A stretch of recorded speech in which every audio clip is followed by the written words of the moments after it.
what made you want to go out on your own? What made you to decide to go out? Well, during this time with Dennis, my mom got really sick. She ended up getting cancer. And when I was there, it was like, hey, I need time to go back and forth to go home to, see her, be with her and all that. And anyways, I was kind of in the talks of like saying, hey, I'm pretty good at what I do. I've worked my way up to this. I'm doing well. I'm thinking about starting my own company. I come back to Washington area and hopefully get up in the whole southeast Iowa part. And they're like, yeah, you should do that. And my mom she was huge. She wanted me to do it so bad and all that. And so that's really what drove me back home. She ended up passing away before I was able to start my company. But I just really wanted her to, see what I was doing, and I wanted to make her proud, basically. Yep. My mom was a big factor in starting the company on my own. I told her I was interested in it. She was all for it, and so I said, I'm going to go do it. And it's something I wanted. It wasn't fully just because I wanted to make her proud, but It was something that I wanted to do. Yeah. All of the food we eat and much of the clothing we wear comes from plants and animals that are raised on farms. Farms are different in type, in size, and even in name.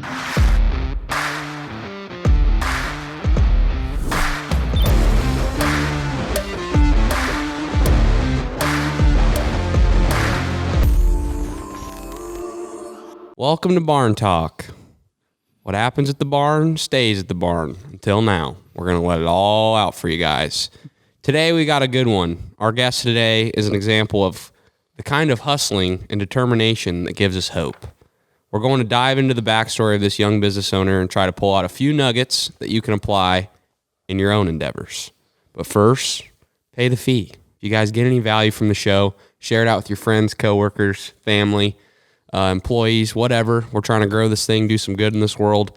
And the ticket to admission to watch or listen to the show is just sharing it if you get any value. We don't run ads for the show. We don't run ads to promote the show. It's all organic, and that's the way we kind of like to do things. So share it out. Also, leave a review on Spotify or Apple. That also helps us out a lot. So we're up to 200 on Spotify, 220 on Spotify, and like 108 on Apple. So we see those. We appreciate every single one of you guys that are doing that too. That's growing. It helps us out. So you want a market update? I do. I think everybody does. I tell you what, I'm kind of bushed out. I had a long day yesterday. I went to the ISU Swine Day, and I had to speak, and it was it's draining when you're the last person.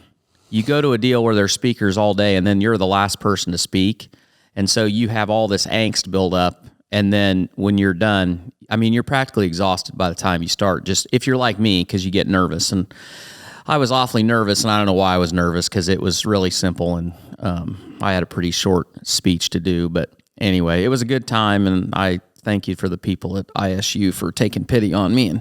But I fit their budget. I think that was the main deal. I fit their budget for a speaker, so I know my place in the world. Today's market update. I'm leaving oil in here because energy prices are a big deal. So oil doesn't change a whole lot, though. It's $109 a barrel. Corn's dropped back a little bit. But I'll tell you what, I was driving north yesterday, and the crops don't look that good when you get to northern Iowa. Up around the Ames area, I saw a field of beans that was just barely out of the ground. So I think they've been a lot wetter than we are down here. And the crop report came out, and I think it was, the corn was pretty good, but if we don't get some rain around southeast Iowa, it's going to start looking tough pretty fast. Anyway, corn's about $7.50 locally right now. Beans, $6.72. This is an odd one. So today, beans are $6.72 at Meeker's on the Illinois side, and they're $6.72 at ADM in Burlington. So same price, so you can make no money by driving across the bridge. That doesn't happen very often. Bean meal's $4.70 a ton. So I did get the price on bean meal because last week we were talking about feed prices. And friend of the show, Sutton, he updated Sutton? Me. Yeah, I think that's right. Sutton, that's his name. Yeah. He keeps tabs on all things feed related. And he told me that hog feed finished hog feed, and I'm assuming this is like fat hog feed, not nursery feed because it's a little higher, $365 a ton. So that tells you, and I should be able to tell you off the top of my head how many ton of feed it takes or how many pounds of feed it takes to feed a pig. Well, I'm assuming it's like 800, 900 pounds because if it's a 3-to-1 ratio, I don't want to do math. It's too early. Wheat, $868. Hogs are $109, so they're dropped, but it's because it went to a new month. Cattle's $133. Tesla back down $673. Bye. Ethereum, $1,050. Bitcoin was working up. It was 22,000, and they knocked her back down 19,000. Bye. And I threw MP Materials in there. So MP Materials is near and dear to my heart. It stands for Mountain Pass, which is the name of the mine that they own. So it is the only rare earth mineral mine in North America. So all the crap that goes into magnets and a lot of stuff that goes in trace minerals that go in batteries, and I can't remember what else, maybe computer chips. About 70% of that comes from China, which is not a good thing when you think about all the national defense products that need magnets and lasers. Oh, yeah, that's the other thing. A lot of stuff goes into making lasers. Anyway, Mountain Pass is the only mine in North America, and it got bought and it went public, and they're expanding it. And I think long-term, MP Materials is going to be a very valuable company. So there's your little tidbit. This is not financial advice. Sawyer was already he was ready to jump on that because I was just going to ask you, is this financial advice? Yeah. Sawyer, you are on top of it. Sawyer doesn't even take my financial advice, so you shouldn't either. This is just my own personally. I am in MP Materials a little bit. I won't lie. Yeah. So maybe next week. I'm about that stock too. Same here. Maybe next week we'll have some other oddball deal to talk about. Feel better now that you got that? Oh, hey, I do have a shameless plug I want to do. So yesterday at Swine Day, one of the main reasons I wanted to go there is because they had Peter Zion speak, and Peter Zion is a geopolitical analyst, I think is his claim to fame, and he does a lot with demographics and geography and like the availability of energy resources within different parts of the world. And he has a brand new book out. And it's called "The End of the World Is Just the Beginning," and it's his fourth book. And he was nice enough to sign my book. So thank you, Peter, for that. Shameless plug because I'm trying to get him to come on the podcast. So I'm going to send him this clip and make him feel guilty. But heck of a nice guy. And if you want to not be able to sleep at night for a few days, just listen to one of his. He's been on all kinds of podcasts. I think he's been on Rogan. I'm not 100% sure on that, but he's been on Pomp. He's been on Anthony Pompliano's deal, and a few other people have had him on. And smart guy, and he has a different worldview than most people, and it's good for some people, and it's not good for some others. So anyway, I think that's it. I think I've got enough. I've gone far enough. Did you have coffee this morning? Oh, you bet I did. A whole pot of it. Yeah, I'm trying to get to your level right now. Yeah, well, I'm drinking my coffee. Sawyer's about 5 cups behind. I was thinking mimosas this morning or something. Yeah. Well, yeah, this almost should be hangover edition because the boys went boating yesterday. Yeah, I went boating. My good buddy took us all out, and I drank too much. I had a little too much fun. I could tell it was when I got the first words out of Sawyer. You can always tell because it's a deep, very short syllable words when Sawyer's not at his best. All right, so we're gonna get into it, folks. We got an awesome guest on here. This is a good buddy of mine that I've been friends with for a long, long time. Grew up with him, and we're kind of doing this thing, entrepreneurship, a little bit together. We kind of went on our own path, and we're going to get into all of that nitty-gritty stuff today. But really good friend of the show, listens to the show, good friend of mine. He's been a family friend for a long time. He's came to our house, hell, I can't even tell you how many times. So it's awesome to have a friend on the show, get to meet a friend of mine. And so we're going to get into it. Matt Rotor, welcome to the show. Welcome to Barn Talk. Thank you. Glad to be here finally. Yeah. We've been talking about this for like a couple months now, or maybe longer. But I know we've been trying to schedule, and we're just like, can't do it this week. Can't do it this week. Matt's played a few hands of poker at the Barn Talk table, but he's never had the microphones on for a. Yeah, well, that's the funny thing. So I've had friends up here, and we've been drinking and playing poker or something, and not for any money, but Just for fun. just for fun.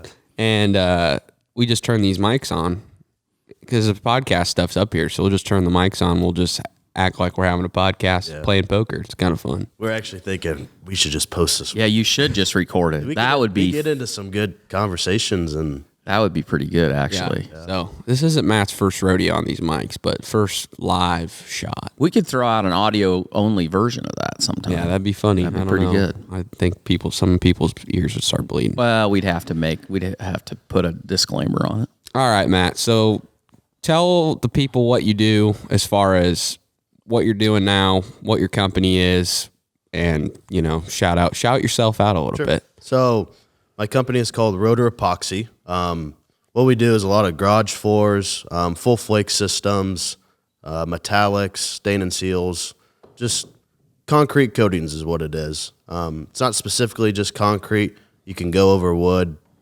stuff like that. But concrete garages, patios, basements, that's my main thing that I'm doing right now. Nice. Okay. Where can people find you first? Big thing right now is Facebook. If you just get on Facebook and type in Rotor Epoxy, all my work is up on there. You kind of get to know who we are. Got a lot of pictures of my brother helps me out. He does great work. Shout out to Kyle. But it just shows we really want to get the customers to know who we are. So we got a lot of stuff of Kyle and I both on the Facebook and got a call button or something that people can hit. Yep. People can Google. reach out. You can just Google it as well, and our information comes up and just has the call button, email. We'll put all of Matt's stuff in the link in the description if you guys want to check it out. Facebook, his number, all that stuff. So if you want to get your floor done or whatever, shout out to Matt. Give him a call. By tomorrow, there'll be some jackass out there that's got a name Rotor Epoxy with one extra R trying to steal your Google searches. Rotten bastards. That's all right. That's all right. Okay. So you this is what you're doing, and you worked for somebody else that was doing this before you went out on your own. Correct. But let's back the truck up. Okay. So when you were at the age where you were trying to decide, what am I going to do? Did you wake up one morning and go, you know what? I bet you I could make a bunch of money epoxying basement floors. No. So what was your thought process? Like, how did you think your time after high school, what was your plan? Just tell them the fucking story, man. Just say, well, how the hell did you get to where you are now? It's kind of a long, short story. That's why we've got this podcast. Right. So I was all started out in high school. I was wasn't a big fan of school, but whatever. Anyways, I just got a part-time job at Fairway, the grocery store here in town, and started working in the meat department. I think it was 16 years old.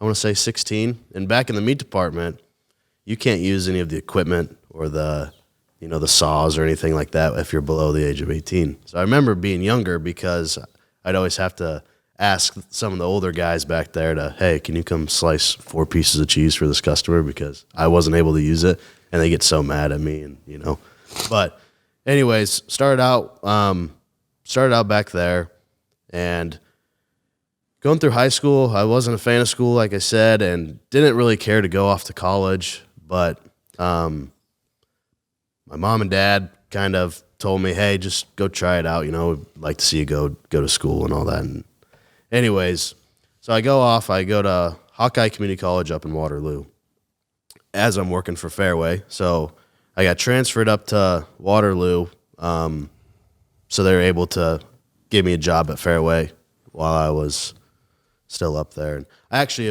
I was working in Cedar Falls, but going to school in Waterloo. So Hawkeye Community College and University of Northern Iowa kind of had a deal where you can live in the dorms at UNI and then still go to Hawkeye. But anyways, was working up there. And at the time, sorry to cut you off, No, but you're at good. the time, you were kind of banking on Fairway. Correct. Like, So that was your So when I got up there, I realized school. really wasn't for you. I hated it. So I'm like, well, Fairway's a good. You can work your way up in Fairway and make a really good living. Yeah. A damn good living, 6-figure job. But the hours were getting to me.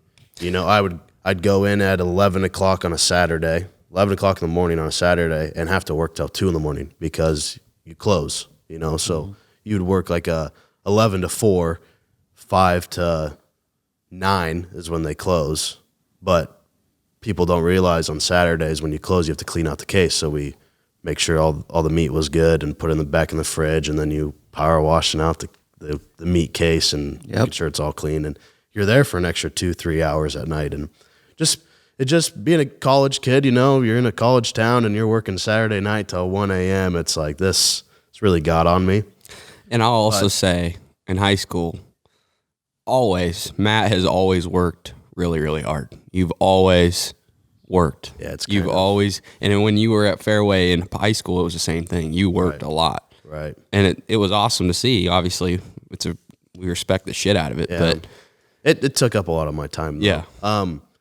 But anyways, my manager up in Cedar Falls was really good, and there was actually assistant manager at the same store. Well, in Cedar Falls, they built a new store while I was up there, and I was able to go transfer to that store and help open it and all that, and get it going.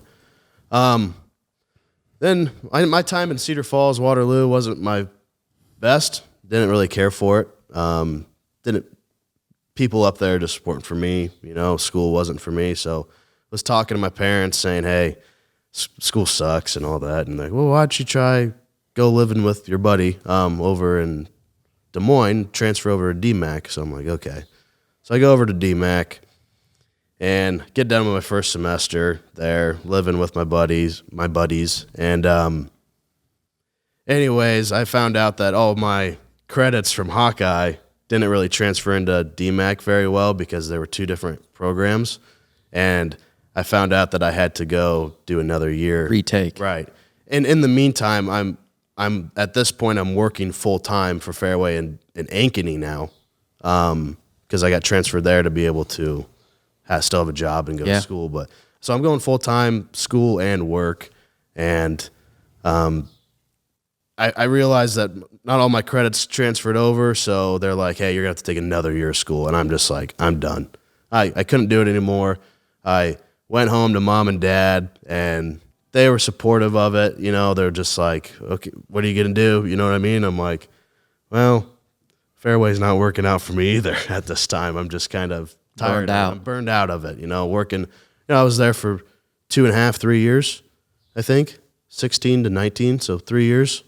Yeah, and they wanted, I remember you telling us, you could have probably worked your way up pretty easily. I was talking with supervisors, and there was a nice gentleman from around here that is a vice president of Fairway. So I was talking with him, and he was very motivated. Fairway's growing at the time. They need employees, and I probably could have got my own store being a manager by this time now. Being 22 and having my own store would have been awesome, making 6 figures a year. But the workload was a lot.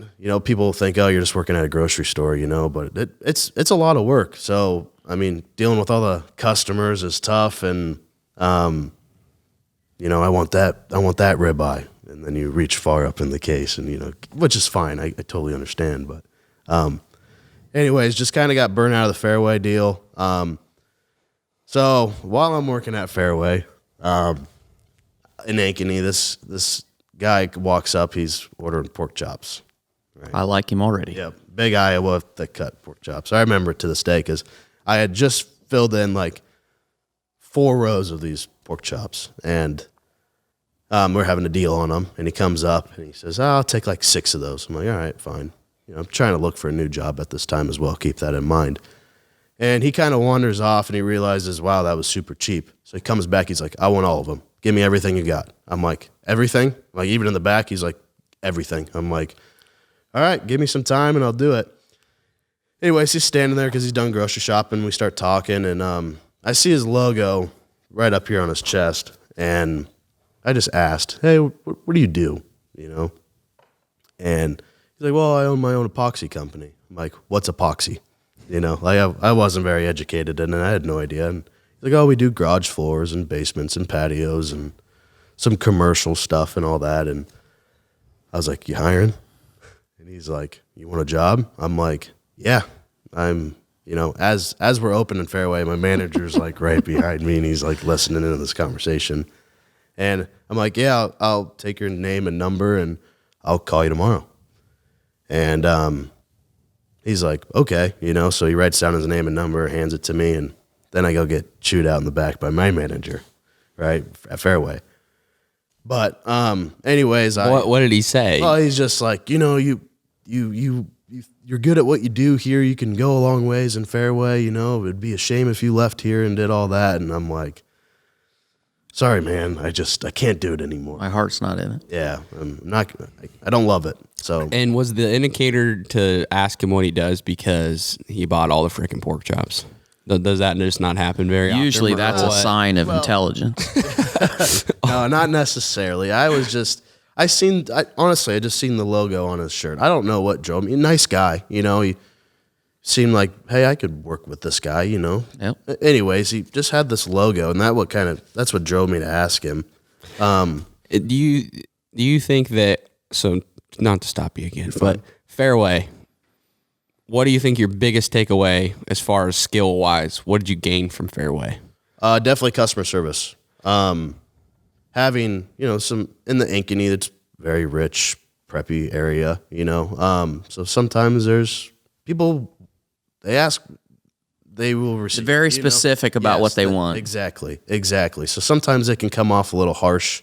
Yeah. But just the way of dealing with people, the small talk that you can get into, just really making those little connections with everyday people where they go and grocery shopping, and every time they come to the meat counter, they're like, oh, I want to go to that one. Yeah. You know, I want to go to him because I know him. He talks to me. Yeah, I know him. Mm-hmm. You know, he talks to me. We get along well. And Yeah, that's another thing that I think you have really down really well is people skills. Yeah. Having that 3 years of just talking to people. I mean, You've always had really good people skills, but I think that even gave it to you even more and that's something that's I lacking nowadays in young guys out there because we don't communicate. You know, kids are always on their phones now. Yeah. You don't go out and get out, and it's rare to find kids that actually have people skills. And hell, do you know what it really drove me? When I went off to college and didn't know anybody, we'd get in the elevator and everyone would just hop on their phone and not look at you and not pay attention to who you are. And it's like, how rude. I'm standing right here. Yep. So I would speak up, be like, hey, how's it going, guys? You know, and I met a lot of people just doing that. In the elevator. You know, just kind of giving that first impression where it's like, are you going to talk to me or not? You know? Yep. And I just think it's more rude not to say anything than to say something, you know? It's, But anyways, yeah, so I was working at Fairway, and Dennis is his name. He came up to me, and I asked him, he gave me his phone number and everything, and I said, I'll call you tomorrow. So the next day, I call him, and he's, yeah, I'll call you later. You know, like, he seemed busy. He didn't really care. He wasn't expecting it, I guess. So I'm like, okay, fine. Well, day went by, and I didn't hear a phone call back. So I said, I'm calling him again. And I called him. He's like, man, you're really interested in this, aren't you? I'm like, yeah, I'm trying to get out of Fairway. I want something different, you know. I want this, you know. And he said, all right, meet me at the shop, and we'll talk. And well, anyways, I get to the shop. He's not there. Right? So I call him again and be like, hey, Dennis, I'm at the shop. Here for an interview or whatever you wanted to call it. It wasn't really an interview, just kind of a meet and greet, I guess. He's like, oh, man, you actually showed up. You're there, you know. And so he meets me at the shop, and I talked to him. And he gave me the chance, you know. He said, yeah, I'll give you the job and all that. And so it just kind of took off from there. And just the little connection that you made at Fairway. Yeah, paid off. Is that guy, I owe him a lot because I wouldn't be where I am if it weren't for him today. Yeah, I'll also say that and I've told you this many times, and excuse if you guys hear a little bit of a background noise. I think it just started raining, and so if you hear a little bit of, it's the rain on top of the roof of the barn. So. It's the Lord smiling on us. Yeah, so just bear with us there. It might stop, it might not, so we're just going to keep on keeping on. But one thing, and I've told you this before, Matt, is I don't think I think you give yourself credit on that story, but you took the initiative the whole way on that whole thing. Like, you asked him about the job. You had to call him 3 times to make sure that you get the job. You know how many people just give up after, like, once? Yeah. Oh, he didn't answer? I'm not going to call him. Right. You know? And so it's just a testament. You were resilient, and you wanted it, and you went after it. And there's so many people that just would have quit.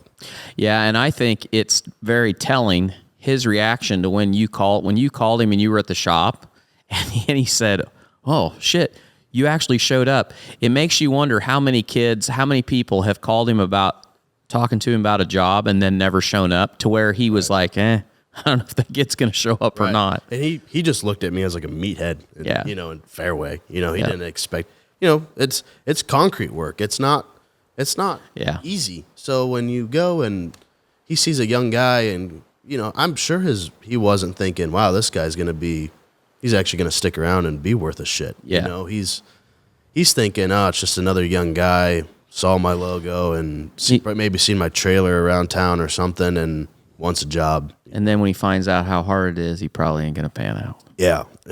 And then I told them, I said, I only want, because I was going to school, and I said, I only want like 20 hours a week, because I was working full time for Fairway, and I'm still focusing on school, trying to get done with that and everything. But I told them I only want 20, 25 hours a week and all that. And anyways, I picked up on it fast, and he's like, I need you. Like, I need you big time. And so you got the job. Yeah, I did. Yeah. He said, all right, you're hired. Let's do this. And I quit Fairway on my birthday, my 19th birthday. And then I started the following Monday for Dennis at Hensley Concrete Coatings up in Ankeny. So what was the learning curve like on that?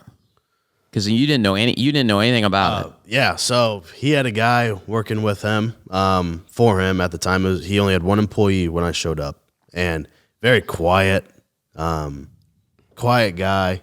He's hard to talk to when you first meet him, So this is kind of funny too. But Dennis warned me. He said, he might not talk to you much, but just pay attention to what he does and learn from how he does things, and then you do it. And I'm like, okay, whatever. So go to the first job, and I'm with him, and he's not really talking to me. I'm trying to start conversation, and so the first day was rough because he was a quiet guy, really, and didn't talk to me, and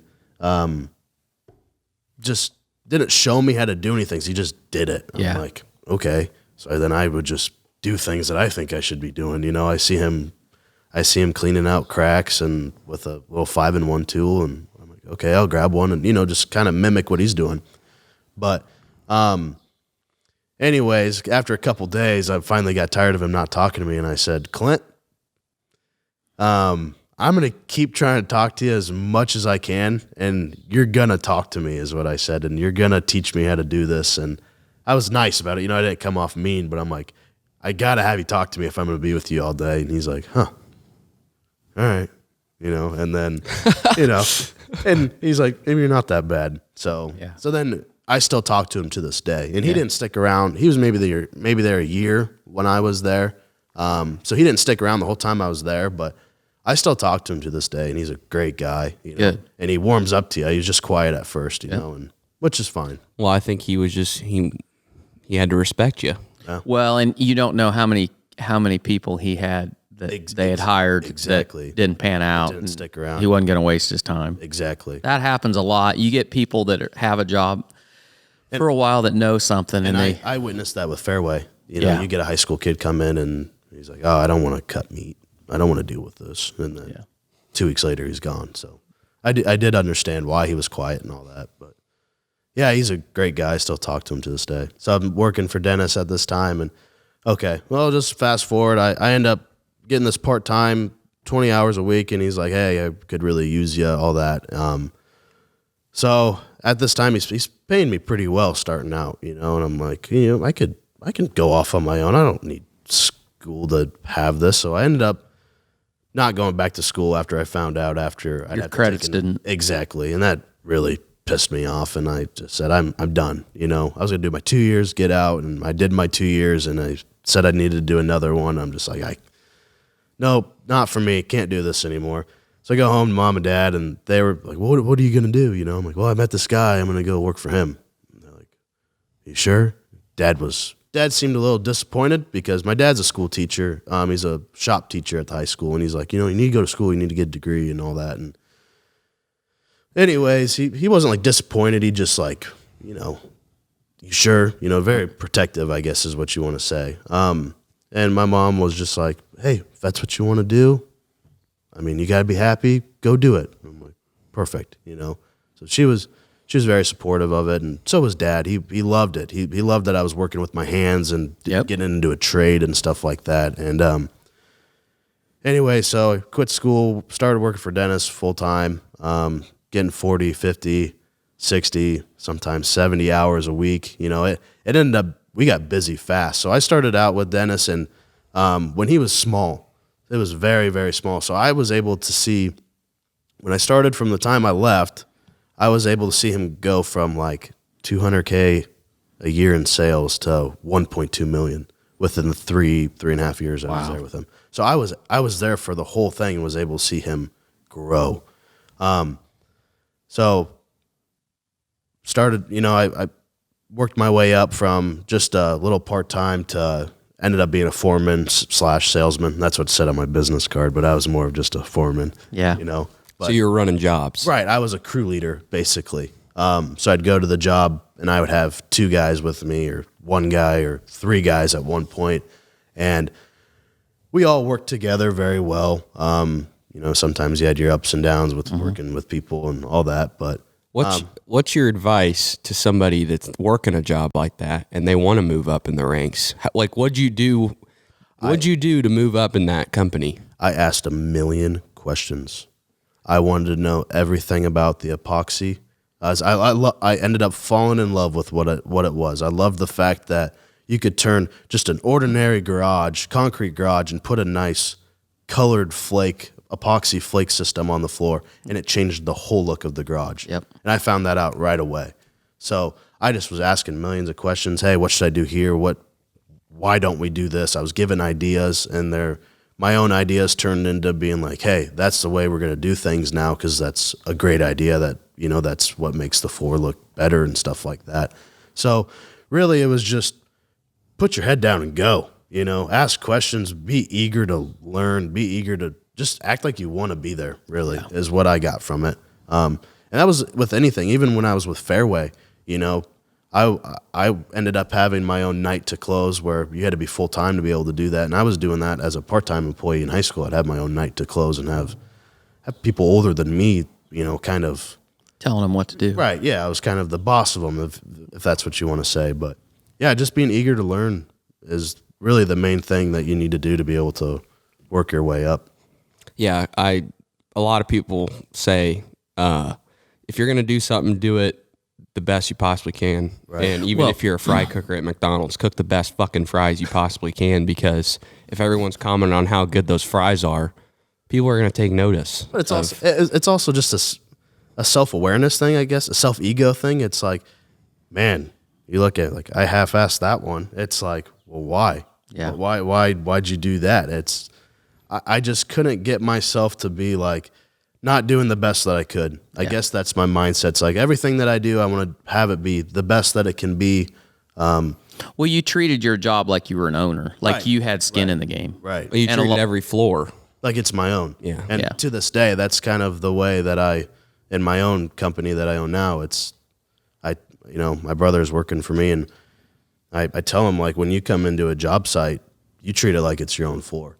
You know, what'd you want? You know, if you get a little epoxy up on the wall, I said, we're not here painting the walls. We're here epoxying the floor. I'm like, would you want that in your house or in your garage? You know, well, no. Well, we got to clean it up then. You know, you can't have that. Yeah. So I'm not like a tight, you know, I'm not a freak about it, but it's also like, come on, you know, you want it to be nice for them and treat it like it's your own. Yeah. That's how you get more business. So you moved up in the ranks. So it seems like you get more pay, you get more hours, more pay. Yep. You're up at the top. Overtime was nice. Overtime. Yeah. So what made you want to go out on your own? What made you to decide to go out? Well, during this time with Dennis, my mom got really sick. She ended up getting cancer. And when I was there, it was like, hey, I need time to go back and forth to go home to, see her, be with her and all that. And anyways, I was kind of in the talks of like saying, hey, I'm pretty good at what I do.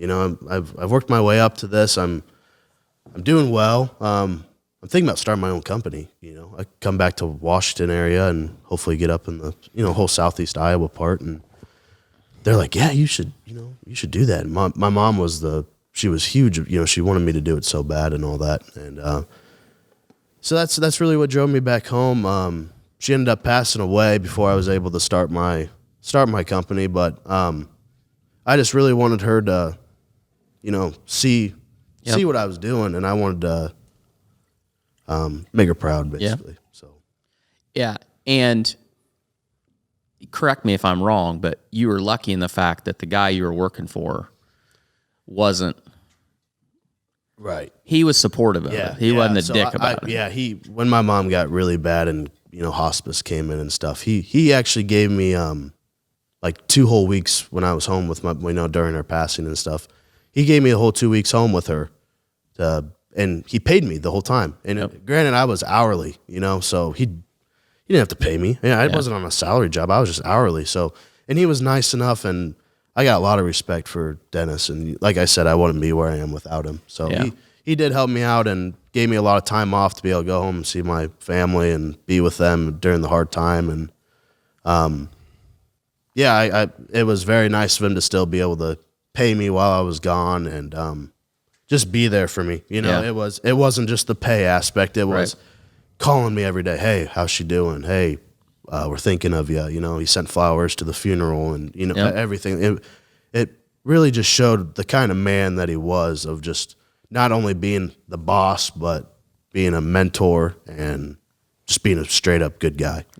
So yeah, it was very nice of him. So my mom was a big factor in starting the company on my own. I told her I was interested in it. She was all for it, and so I said, I'm going to go do it. And it's something I wanted. It wasn't fully just because I wanted to make her proud, but it was something that I wanted to do. Yeah, you saw the potential of it, right? I seen how well my boss Dennis did for himself, and he was very.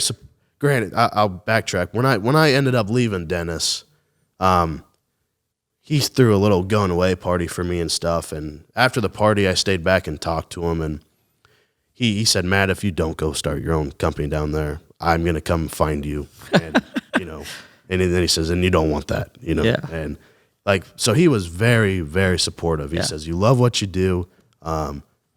Go start it. Go change the way of your life. He was paying me good. Don't get me wrong. There was nowhere else I could go to get paid that being in that industry, but he said, go do it. Do you think that's super important when you're trying to make those big decisions, is having people in your circle? Like, it just sounds like your mom, Dennis. I know our friend group, we have a really tight niche friend group. It's not just an ordinary friend group where you go mess around. It's like, hey, I got this idea, or this is how we can better ourselves.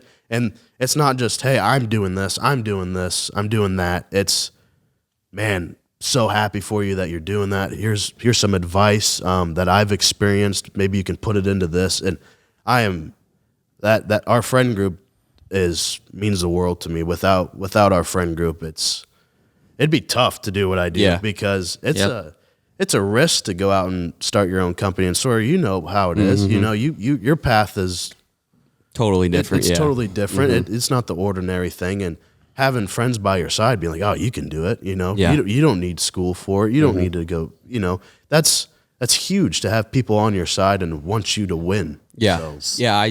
Go ahead.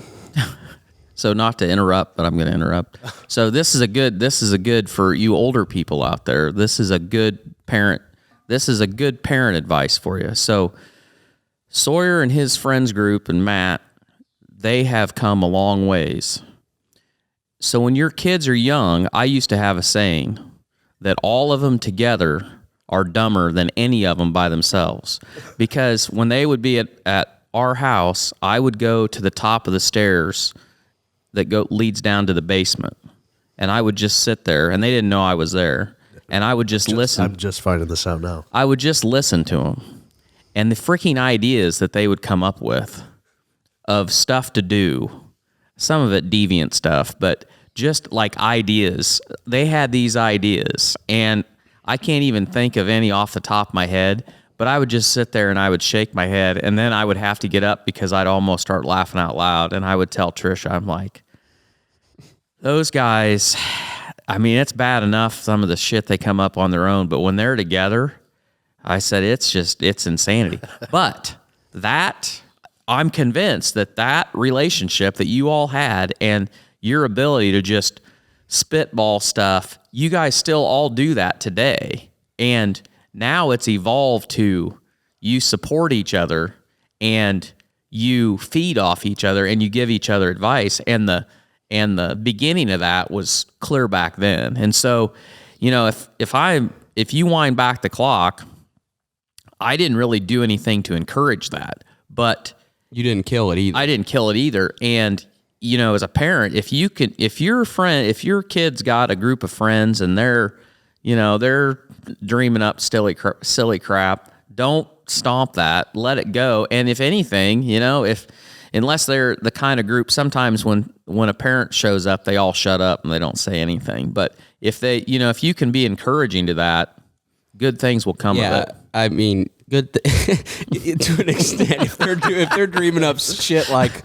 how to burn the school down, then you probably should step in and kill that. Yeah. But full disclaimer, I'm not. If it's like we did one time when we were in, I don't know, middle school, we had the bright idea to raise chickens. Oh yeah.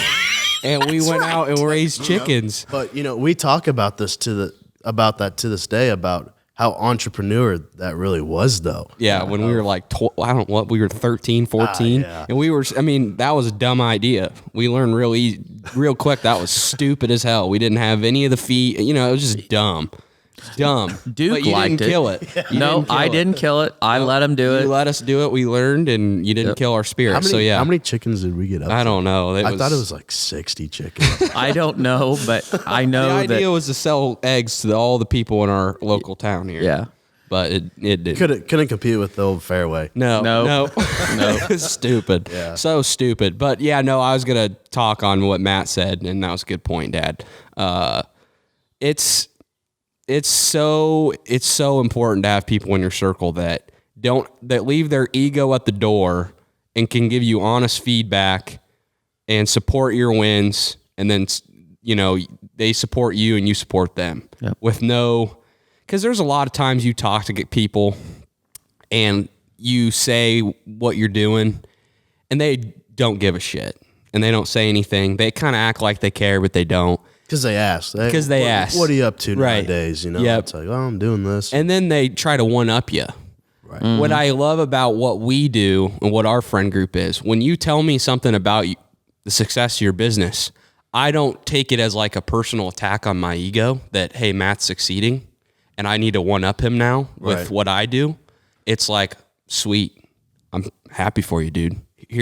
That's awesome. That's a good way of saying that. That's a good, like yesterday, you had a really good sales call with a guy that asked you a really hard question. You went through the whole scenario with Kiowa and I, and we were like, dude, that was a good answer. You answered that like perfectly. He put me on the spot, Torque. Yeah, he put him on the spot. And I was like, that was perfect. People do that. And that's so rare. If you can find a friend group like that leaves their ego at the door. And I came to you guys and told you that because it's like, hey, I ended up selling the job, but what would have you said? Like, I want your intake on what I could have said better or which way I should have taken that instead, because I value their opinion.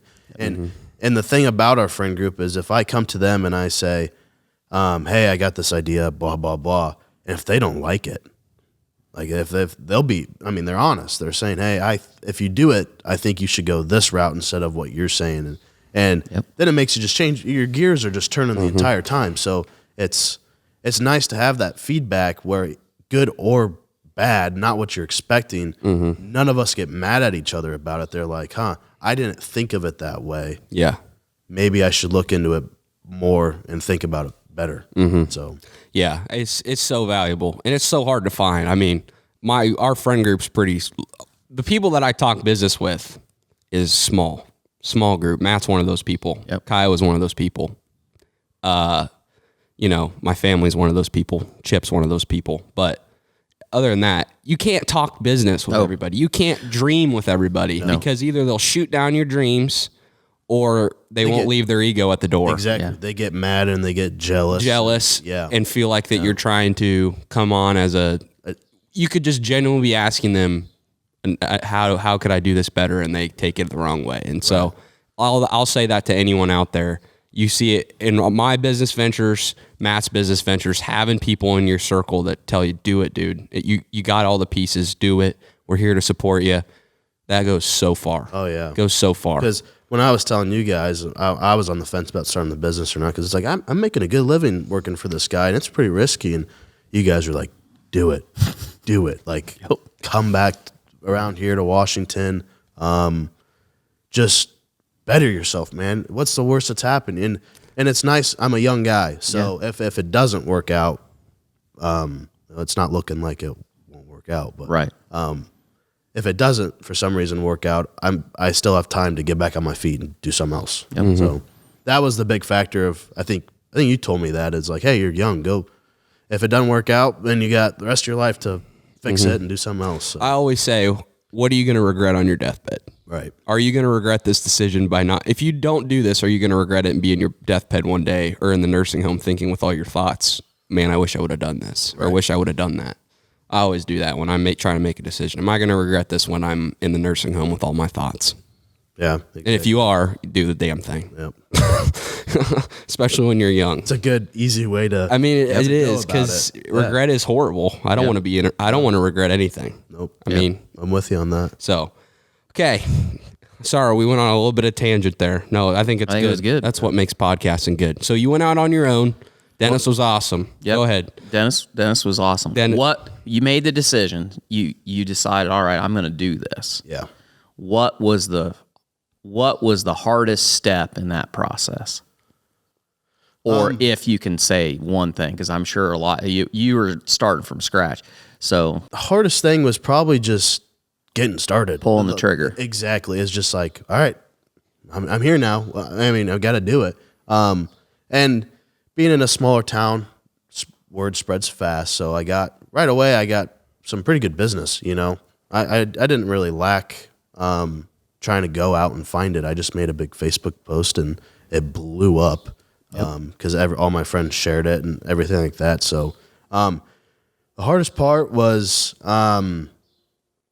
realizing how much money it takes. I went and got a small little business loan to buy equipment and stuff like that, and I had some money saved up, so a lot of it just came right out of my own pocket without taking a loan out or anything, which I think is a way to do it if you can. I mean, you don't want to you don't want to take a loan out if you don't have to, but yeah. So the hardest thing was just realizing how much money you really have to spend to go do a floor. You know, that comes out of your pocket at first to do that. You know, one of my first floors was it was a big floor. So, I mean, I think out of my own pocket, I spent like $3,000 on materials. Yep. You know, and then you go and you make a little bit of profit on this other job to be able to pay that off. And then Hopefully everybody pays you on time. Exactly. Right. So that's the hardest, honestly, the hardest part is just having the money to be able to start it. Yeah. Tell them the story about, because I remember you told me there was a day where it was like a day that you said to yourself, I made the right decision. This is what I did the right thing by starting this business. And there was a day where you were like, you were just so hyped that you did this. Yeah. Tell them that. So, because you were a little, you got it going, but you were a little like, man, did I, because you were saying, did I do the right thing? I was only doing like one or two, one garage every a week, 2 weeks, all that. And, we made that big Facebook post and it blew up, like over 20,000 people seen that's like 3 sizes of Washington. Yeah, right. So it just blew up, and my phone was ringing off the hook. I couldn't get off it. I was on it till 9, 10 o'clock at night. People calling me, emailing me, messaging me.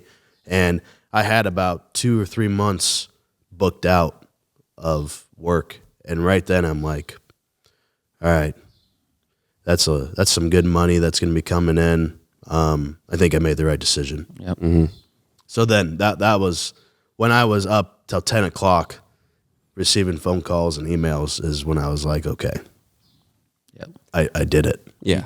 You made the right choice. I established something, Yeah. So just talk a little bit about talk a little bit about the epoxy business. You don't have to talk a ton about it, but I mean, if you want to get in the nitty gritty details, you can a little bit. No, I think what people be curious of, like, everybody's seen these floors. If you don't have a garage floor that's been epoxy. Yeah. What's the benefits? Yeah. Sure. Benefit of it is really saving the concrete. Concrete's expensive and it's hard work to get done and everything. And so it's, for one, it gives an aesthetic look. So you come into your garage, you got a nice motorcycle or you got a nice vehicle sitting in there. It keeps it more clean. You don't get the concrete dust flying everywhere. It's UV stable, so it doesn't yellow or amber over time. It's all chemical resistant. So if you were to spill oil or you get an oil leak in your car, you can go get a paper towel and just wipe it right up. So there's a lot of benefits to it of saving the concrete, scratch resistant, slip resistant. So I don't know if you guys if your floor ever sweats during the Yep. Mine does terrible. and you walk out there and it's slick, right? This saves that. I mean, the flake that's in the floor, it's a full flake. So the whole floor is just full of this flake.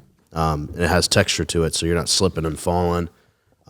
That's a really big sales point because a lot of people during the winter, they come in and they have the salt and snow on their car, and it melts off when they pull in the garage. It gets really slick. Yep. And then that salt eats away concrete. Yep. Well, if you have an epoxy floor, it's all chemical resistant, so it saves your concrete, and then you just squeegee and power wash it out. Yeah. So what's the process like? How long does it take from the time from the time you show up? How long does it take to do an average 2-car garage? It takes probably 6 hours. So you can do the whole thing in one day. No. So So it's a 2-day process. So I come in there and I grind down the floor, patch all the cracks, the spalls. If there's concrete, that's chipping up and stuff, I'll patch it with an epoxy substance that I have. And then you lay down the epoxy at a thickness, 5 millimeter, 10 millimeter thickness, and then you broadcast the flake into it. Then you gotta let it dry. And we broadcast the flake till the epoxy can't take anymore. So when I leave the first day, it looks like it's messy, it's clumpy because there's just piles of flake everywhere. And then some customers are like, "Oh man, this is not what I wanted." So I make sure I go tell them that, and I say, "Hey, tomorrow we will be back to clean up all the loose extra flake that's not bonded to the floor, and then we'll put the clear top coat polyspartic on top, and it'll be a nice shiny, slick or sleek looking floor." Yep. Yeah, so it's only it's technically a 2-day process because you have to wait for dry time, but we are on the floor for 3 hours one day, 2 hours the next, or 3 hours. Just kind of depending on the size of the floor. And yeah.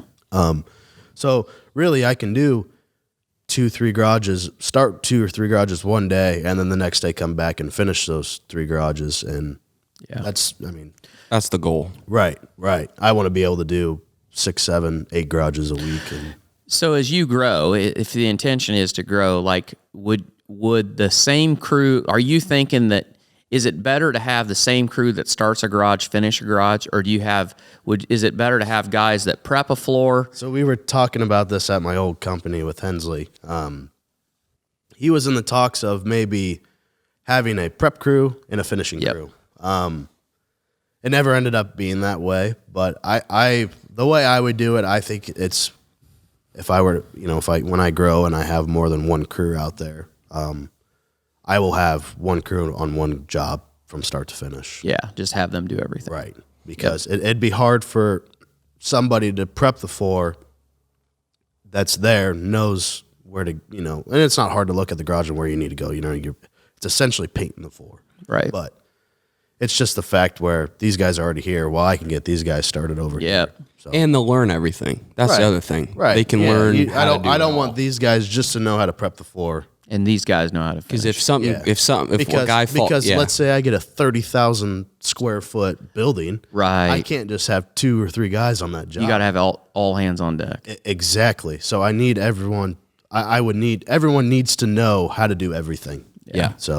So I kind of want to ask you a two-part question. So you went on this route that's completely different route than what most kids do. You went out on your own. You started working. You went into the trades essentially. right.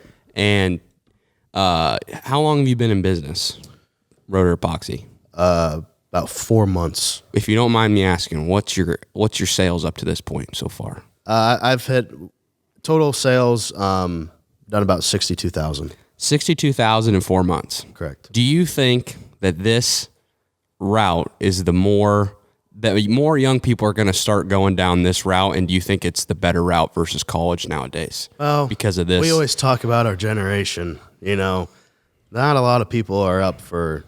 It's hard to have people go out and do labor. It's a lot of people like to sit on the desk, and which is fine. You can make a lot of money working from home or being a computer guy. But I think if you're eager to go out and do stuff and work with your hands, I definitely think trade is the way to go. I don't think people got the stigma of you have to go to college to be successful. You have to go to school, get a good job, Get a degree, get a good job. Degree. Exactly. And you don't. I'm not saying I'm a very wealthy guy by any means, but I look at Dennis, who's a very good motivational role model, very motivating guy where he didn't go to school and he has a company that's doing, when I left, was $1.2 million in a year. And he's going to exceed that this year. it's learning that skill that's so needed. Yeah. That's so valuable. Yeah. And it's and it's not just that. I mean, there aren't enough plumbers, there aren't enough electricians, there aren't enough guys doing dirt work. There's not enough anything. But when we were in school, every teacher pushed you to go get a degree, go to college, go do this. It's like, I remember so vividly. I'll remember to the day I die. I told my teacher that I was going to just go into farming and start farming, and they were telling me, Sawyer, you gotta go to college. Just get a degree, just in case. Get a degree, just in case. You got a backup plan. And I'll never forget it. And I was like, no, I'm not. Yeah. I'm not doing it. I'm going to do this. They just pushed it so hard on you, but then they went and got a degree. And granted, got to have teachers. I think they deserve to be paid more. Yeah, I agree. I do. But I also think it shouldn't be so damn easy to become a teacher either. We need better teachers. Right. If you want to be paid more, you need to be a better. Because I'm not gonna sit here and lie. There are some teachers out there that don't have any business teaching. No, I've had teachers like that. I agree. And I'm not gonna name names, but that's the truth. There are some really good teachers though. But what I was getting at is, sorry, I went on a little tangent. Don't hold back. But I'm serious. No, but I agree with you. But what I was getting at is, I didn't get a degree. I didn't come back and teach, or I didn't go get an office job or something like that. I didn't go waste my money on college, and I'm doing better than some teachers are doing. I'm doing better than some people that are 60, 65, 70, 80 grand in debt from college and go get an office job starting out at 35, 40 grand a year. It's like, yeah. And here's the other thing. You took money out. You took a business loan out to get this thing going. right. But you put your money into something that's going to give you a return. Yeah. Instantly. Right. You go take the student loans out, you're not seeing that return for years. Right. You got to at least wait 4 years to go into the workforce unless you do even more college. And even then... And then Sally Mae is going to be your best friend for like 10 years. Yeah. And even then, you got to pay down that debt. Long time. You started this business and you already are like churning money. You're going to have this... my sales this year have way exceeded what my loan was. Yeah. So, in all honesty, I could, next week I could go pay off that loan, but it's there for cushion. Yeah. It's there for a reason. There if you need it. Exactly. So, Yep. But and the bank had no I walked into the local bank, didn't make a meeting. I said, hey, I'm just kind of interested in starting a business. I'd like to talk to somebody about getting a small business loan. They sent me right over to the president of the bank, and she asked what my idea was, and she said, okay, here you go. I think they are craving young people. It was the easiest thing I've had to do with the banking side and of things. that's what we've talked about this so many times. It is so important for young people, wherever you end up settling, you need to have a relationship with a local bank. I don't care if you borrow money to start with, but you need to know a banker at a bank, have a relationship with them, have them know who you are. I mean, I walk into the bank and they're like, oh, hey, Matt, how's it going? You know? Yep. Like, I know them by name. They know me. And you wouldn't get that if you went to Bank of America or you went to Wells Fargo or Bank of the West or whoever the hell. Hey, that's sir. the power. Sir, can I help you? Yeah, that's the power of having local bank, having people because they're invested in you because you're investing in the local community. And it's important. Yeah, I mean, the underlining reason I brought that question up and asked you that was I just feel like we're heading to a time that there's going to be so much demand needed for trades, for people to do work with their hands. Right. And if you are a young guy out there that wants to work with their hands or is interested in it, Matt is a testament to somebody that knew nothing about a trade, didn't go to trade school, went to a guy that's doing the thing that he ended up now is doing for himself, learned everything about that business, and now is succeeding on his own because he just took the bull by the horns. Yeah. He basically, so you started working for him 3 years ago? 2.5, 3 years ago. Yeah. So basically you've given yourself a degree, a college, a trade school education, right, is what you did. Right. You asked the questions, you learned the business. I didn't pay for it. Right. He paid you to teach. You got paid to learn a trade. Business. Exactly. And that's the difference. Yeah. And that's powerful. And the hard thing with my business is it's not a need like every other trade. You know, you need plumbers, you need electricians. Mine is a want. Is a want. It is. It's a want. People, but in today's society, people want their houses to look good. And a garage has become just another room extension. in the house. It's like a Shows. living room part 2 is what it is. There's shows. People have bars in there. They have TVs up there. They have, like sometimes full kitchen. You know what I mean? Yeah. Or if you're a guy that just likes working on your car, right, it's still just as important because you spend that much time out there. Exactly. It's seriously just another room of the house where you spend a lot of time out in your garage today. What you were talking about need for this. So yeah, I was just going to say, I encourage anybody out there that's got that interest. This is a really good path that you could go down if you find the right person and show some frickin' initiative. Yeah. That's all I'm saying. If you show you got some grit, you're going to take initiative, you're going to work hard, you're going to eager to learn, right, you're going to ask the questions that need to be asked, you can succeed. Yeah. It's not just, when I started working for Dennis, I had no intention of starting my own business. None, because he was treating me very well. But even if you don't want to start your own business, going to go work for a trade, you can still make a great living. I mean, I know people that work for, they're linemen. They work for Lion Energy here in town that do very well for themselves. They don't own it. Yeah. They just, they work hard, they get the job done, and they get rewarded. Yep. Mm-hmm. So along your lines, what you're talking about, the need for these people, yesterday when Zion was talking, he had a statistic that I want to say by 2025, because the demographics, so the baby boomers are retiring, and your generation is a lot smaller, and the generation coming into the workforce, a lot smaller. By 2025, the difference between that generation and the generation coming in, we're going to be 400,000 workers short. So when you talk about supply chain, part of that is everybody's like, can't find anybody to work, can't find any to work. And the easy thing that we say, and I say this is, well, hell, nobody wants to work. And that's part of it. But part of it is physically there's going to be 400,000 fewer people looking for a job than people retiring. And by 2030, it will be 700,000. Holy smokes. And then it's like 15 years before the next generation comes that's bigger than the one retiring. which we're one of the few countries in the world where our demographics kind of go like this. Most developed countries, the demographics go like this. In other words, it used to always be that at the top of your pyramid, you had a few people that were old because people didn't live very long. And it was just a constant V, inverted V, because there was always more people at the bottom because people had lots of kids, because kids are cheap labor. And there was always more kids. So there was always more people coming. That's the whole Ponzi scheme of Social Security. The idea of Social Security was, well, it's easy. We're gonna have the young people pay some money in to take care of the old people, because there's always going to be less old people and there's always going to be more young people coming in. Well, guess what? That didn't happen. Everybody moved off the farms, and you don't need 10 kids when you don't have any hay to bale. And so people started having less kids. Well, now then, most developed countries, it's the other way.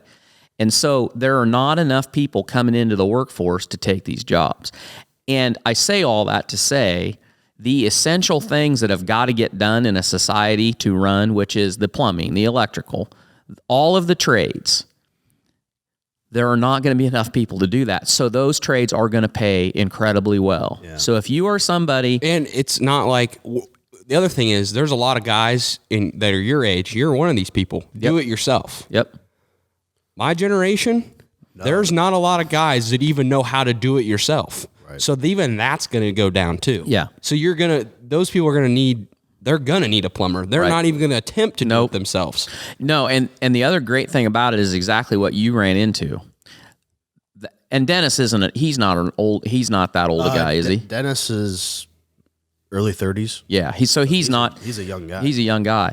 But so many plumbers, electricians, etc., that I talk to that are my age, if they had somebody that was like you, that asked a lot of questions and actually called them when they were at the shop wanting that job interview, they would fall all over themselves to teach that kid everything they knew to get them up to speed. Like, they want to teach the next generation. Right. They want to show people how to do it. So that's another thing that I could say is, like, from my experience, not knowing anything how to do this epoxy work, if something doesn't have to like interest you, if you want to go make good money and just try it out, I mean, you don't have to know how to do a plumbing. You don't know how, or electrical work. You don't have to know how to do the trade work. They will teach you. Yep. So yeah, and pay you while you're learning. Don't be afraid to. Yeah. Just because you don't know how to do, or you don't know anything about electrical work, they will teach you, and they will make sure that you're safe about it. Mm-hmm. Think back. What is one thing that you wish somebody would have taught you or told you growing up that you didn't know, that you wish you knew now, or you wish you would have learned growing up? Honestly, what to do with money. Mm-hmm. I'm not going to sit here and say I'm a wealthy man again. I mean, nothing like that. But when you have leftover money, what do I do with it? Do you just let it sit in your savings account, or do you go invest it? And honestly, listening to the Barn Talk show, you guys have not, I know you don't give out. It's not financial advice. I know you don't give out financial advice or anything, but I take that in, and it's like, I will think about, hey, I have an extra $20 at the end of the week that I could throw into Tesla or start a Roth IRA, something like that. So, really, it's just the kind of thing of like, hey, when you do kind of see some success, what do you do with it? How do I make more? Make that money work for you. I never got taught anything about, you go get a job, you receive a paycheck, you go buy a nice house, you go get a new car, something like becoming a consumer, right? That's what they want. They want you to become a consumer. That's what I was taught. So. No, yeah, I would agree on that. They don't teach you shit in school. No, you don't learn anything about money, and money, let's be honest, ladies and gentlemen, is such an essential part of living on this planet. You have to make money to live, and if you want I always say, if you want a 1% life, you got to do what 99% of people don't do. Right. And that comes down to financial literacy. Yeah. Knowing what to do with your money to make you more money is so essential to getting to the dream life you want, essentially. I mean, it is. Yeah. And I never got taught how to pay a bill. I never got taught how to go get a loan, what I need to take to go get a loan. It's almost like they want you to stay broke. Well, they want you. They Our want society you to is be a consumer. Alrighty, folks. Well, this is a little different. This looks a little weird. This is truly a father-son podcast here. We got our two hosts, one shot. What the hell's going on? You might be thinking, but 5 minutes later. we had some technical difficulties. These freaking cameras, I tell you what. I think one of our cameras is having an overheating problem. And so it shut off at about an hour and 6 minutes in. So if you had any black screen of Torque talking and you couldn't see his pretty face, just know that we got on top of it as soon as we could. And now we're here and we're going to share a shot the rest of this episode because we're not going to mess around with that camera. Fuck that camera right now. I'm pissed off about it. With my stellar editing skills, most of you won't even notice that we had any hiccups at all, other than the fact that now you realize how small I really am compared to my youngest son. You got to be a self-starter. I mean, you've got to be motivated to run your own business because at the end of the day, it's just like people always make the example when you go to college. The difference when you go to college is nobody's there to make you get out of bed and actually go to school, and that stumps a few kids. Right. But when you start your own business, you got to return the calls. You got to get up every day. You got to hook onto that trailer and go. So what motivates you? What keeps you headed down the tracks? Oh man. Really it's just Sawyer and our friend group talk about this all the time, but it's the generational wealth. Sawyer says this all the time. He wants his grandkids to know who he was. So leaving that legacy behind would be awesome. Would be huge for me. Saying, hey, Grandpa Matt and Grandpa Kyle or Uncle Kyle went off together and started this company and killed it, and I'm here today because of what they did. So that's a big thing that drives me. Also, it's just the self-awareness, self-confidence of myself, where it's like, I want to do good. I want to be able to go and, hey, want to go on vacation, to my wife someday. You want to go out to Hawaii for the week and just make that decision, It's not just money motivation, I'm not just money hungry all the time. It's just the fact of you kind of have your own freedom of having your own business. You get to choose your hours. You get to choose how much you want to do, what you want to do. So just that aspect of being able to go do what you want to do and love what you do every day really motivates me to get up and get after it. What's some advice that you would give to some guy out there or girl out there that wants to start their own business? Do it. Do it. Do it. That easy. Learn as you go. Right. Yeah. I don't know everything about business. Business side, man, that's tough. That's not my bread and butter. My bread and butter is going and laying epoxy out on the floor. The business side of things is tough. So really learn the QuickBooks or whatever you're going to use for your financial side of the business. That's a huge part. You don't want taxes to come in at the end of the year and not have enough money to pay that in or all that. But honestly, just go do it, because if you don't, you'll regret it. If I never started my own business and 30 years, 20 years down the road, if I was still working for Dennis, making a good living, I would have been like, what could have it been if I would have started it? And if I never did, I would regret it. So just don't regret it. If best advice for you is just do it. Figure it out and learn as you go. Yeah. Yep. If it's what you want, do it. So all work and no play makes a very dull boy. So what do you like doing when you aren't working? Well, I actually spoiled myself a few months back. I was working really hard with Dennis and all that and saved up some money, so I went and bought a four-wheeler. So nice. Four-wheeling's really fun for me. I like to do that. Love to fish. Being out on the lake on a boat, being with friends, drinking some brews. That's really what I enjoy doing. My dad actually, he teaches in the summer, or teaches in the school time, and then in the summer he runs his own lawn care business type thing. And so So if I'm not working on epoxy, I'm out mowing with Dad, and I enjoy it. It's something to get me close with my dad, and something that we do together, kind of like how you guys do the podcast and farm together. I go mow lawns with my dad. So Nice. yeah, being out with friends, fishing, four-wheeling, that's what I like to do. What is the favorite Rotor Epoxy fast food or gas station lunch? Quick Star. Quick Star is the best. a gas station. What's your favorite item? Oh man, What's your Those go-to the lunch? Bosco sticks from Quick Star are nuts. I like those. Yeah. I want to walk through that sales call from the other day that we talked about yesterday, because I think it's just a really good.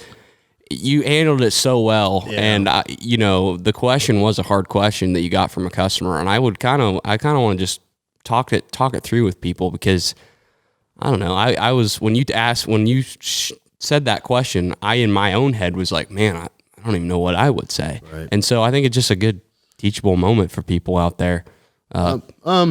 So I went up Monday to do an estimate in Iowa City for this gentleman, and he wanted his garage floor done, and gave him an estimate, gave him a bid. Well, yesterday he actually called me, and he said, "Hey, I got another bid from another company up here. It was the exact same price of your bid versus theirs was the exact same price.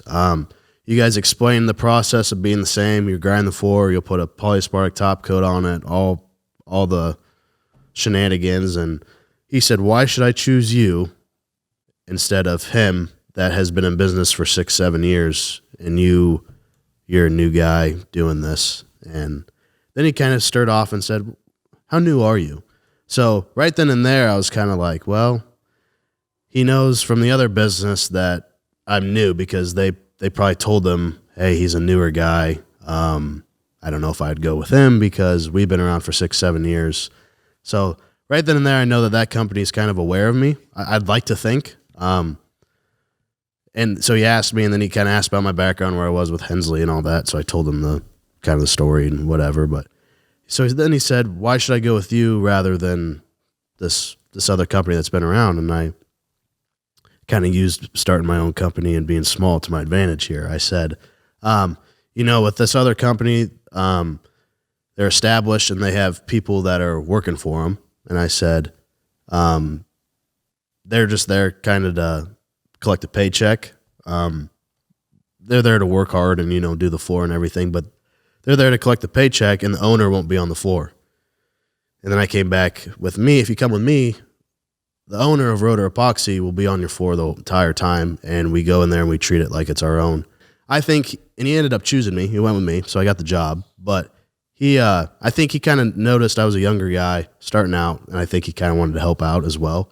And he liked the fact that the younger, because he was an older guy, so he liked the fact that a young generation kid is coming in and trying to make a living, So I think he put that into factor of why he chose me. I think that's a great answer. I think that was the best answer you could have given, is that the owner's going to be on your floor. Right. Yeah. I mean, that's... And it just came out of me, I didn't... Yeah, you didn't even skip a beat. No, I didn't... Miss a beat, sorry. Right, I didn't... I was under pressure, and I just said it. I don't know what urged me to say it. I think it's just the experience of being around... at my old job, being around my boss making sales and kind of picking up on what he's saying, because he's a very successful guy. So, it kind of comes back to ask questions, be aware of what's going on, and be eager to learn. So those little tactics that my boss did, I'm kind of putting that into my own spin and wheel things. Yeah, I think that's great. It's always interesting. I think you had the job, because I don't think that guy would have called you. I think that the fact that he called you, and that's something to keep in mind. When you get a call like that, that guy was looking for a reason to go with you. Right. He just wanted you to make him feel better about the decision that he'd already made. Right. So, and you gave him the right answer. I hope so. I mean, he decided to go with me, so I got that job coming up now.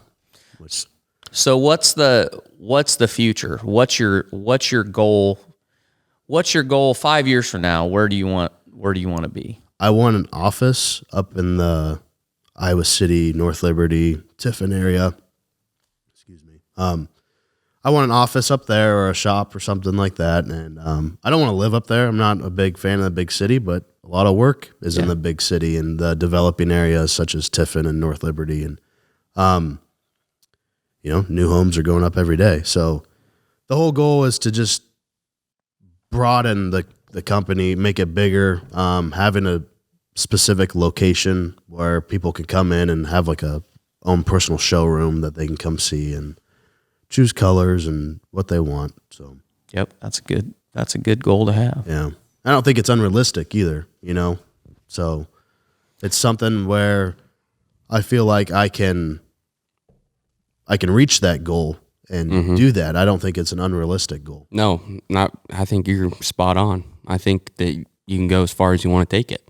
I was going to ask or just say another cool thing that Matt has that your old boss doesn't really have up in his area is, we were talking about this before you started your company, but there's a bunch of ag guys out here. Right. In Southeast Iowa. We all got these hog barns and we got these feeder pads and these slats that need epoxy to rebuild the concrete and make them good so that our stuff lasts. And I know you don't have a ton of experience with that, but you're going to learn. You said you're going to start learning how to do it. Yeah. And I'm just saying there's a lot of hog farmers on this show or that listen to the show and farmers that listen to the show. And if you got hog barns or you're a cattle guy or you got some concrete work that needs patched eventually, I think Matt's going to be able to do that too. So in, I don't know a couple months, you're going to come and epoxy up my feeder pads up in my place. I got my distributor that I get all my product from has done this before. So he's actually, when we decide to do yours, he's going to come down with me and help me out, be on the job site and kind of walk me through how to do it. So even though that I started my own company, I'm still learning. There are still things to learn in this epoxy business. So this is a side where I haven't been a part of, but I really want to. I really want to get into it, especially being in the area that we are. I think it's a great opportunity to... Really great way to broaden your company even more. Right. And grow it and expand it. And I think it'd be a great opportunity for me to do that. Yeah. And so that's also going to be probably documented on This Will Do Farm YouTube channel. If you're not following, we'll probably show the whole process of Matt epoxying our feeder pads. So if you're a farmer out there that needs something epoxy and you want to see that, it'll probably be on the channel in a couple months. So, but what's your favorite barbecue meat to smoke? I know, hey, you forgot that out of your hobbies. You love smoking meat, man. Yeah, you're a grill master. Yeah. It's another thing that my dad got me into. He's big into it. So Traeger, love the Traeger, pellet grills, easy, so easy. It is easy. Go in there, flip the switch, put it to the temp you want, go inside, prep your meat, get it on the grill, smoke it. So are you a brisket guy or what's the best? What do you like the best? I love brisket, don't get me wrong, but I really like a nice pulled pork sandwich. Oh gosh, he's buttering us up. No.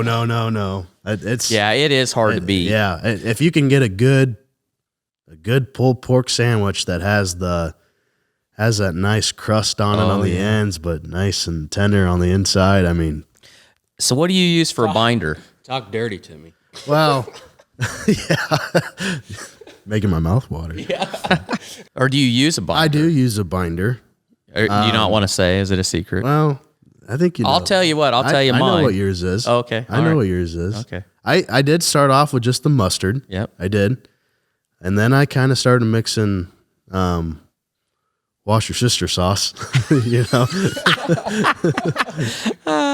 and kind of combine both of those to, it gets you kind of a smoky flavor. But then you gave me an idea. Yeah. Because you were talking to me and I was like, Chick-fil-A sauce. Chick-fil-A sauce. Yeah. I didn't know if you wanted to give it out. Oh, no, that's fine. So, I saw, I didn't come up with it. I saw a guy on TikTok that used it and swore by it. So, and we had a bottle of Chick-fil-A sauce, and it makes the world of difference. It does because it has that like tangy barbecue flavor with it. So you can actually kind of taste it when you smoke it, even if you smoke it for 12 hours. But yeah, I agree. Yeah, that's my go-to now is the Chick-fil-A sauce. Yeah. No, you can't beat it. Right. I've kind of gone to just doing pulled pork butt.